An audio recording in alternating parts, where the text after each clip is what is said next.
Merci Madame la Présidente. Ma question ne s'adresse pas à Monsieur Gérald Darmanin, le ministre illégitime de l'Intérieur, mais à Madame Elisabeth Borne, chef du gouvernement. Où est passé le barrage républicain?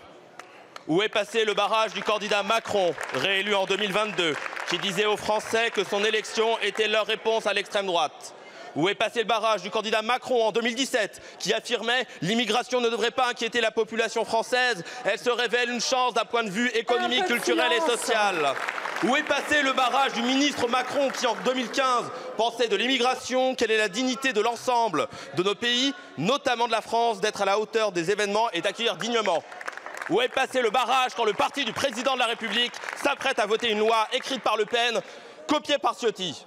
Mettre en cause le droit du sol, instaurer la déchéance de nationalité, s'attaquer aux familles, instaurer une préférence nationale pour les aides sociales, conditionner les études des étrangers dans notre pays, ce sont toutes des mesures de Jean-Marie Le Pen. Vous avez cédé sur tout, mais surtout vous avez cédé. Par aveuglement, par orgueil, par faiblesse, vous passez par-dessus bord les principes les plus élémentaires de notre République. Collègues de la majorité, tout nous oppose, mais nous savons qui est le véritable ennemi. C'est la peste brune, c'est la gangrène mortifère de la xénophobie. Ce sont les agents de la haine qui trouvent un bouc émissaire dans l'étranger et qui saluent aujourd'hui ce projet de loi. La meilleure défense contre l'extrême droite, c'est de la combattre en faisant tout le contraire de ce qu'elle veut, accueillir dignement. Nous, partisans de l'Union populaire, nous tiendrons bon contre votre projet de loi, contre le chantage du Sénat, contre les idées de Le Pen. Vous les libéraux, où serez-vous?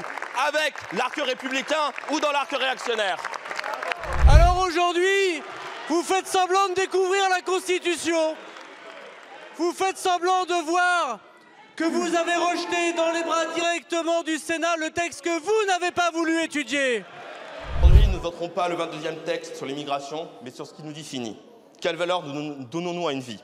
La vie d'un enfant mort en Méditerranée. La valeur de cette vie, c'est notre propre valeur. C'est ce qui définit notre civilisation, ce qui définit notre République et c'est ce qui définit notre humanité.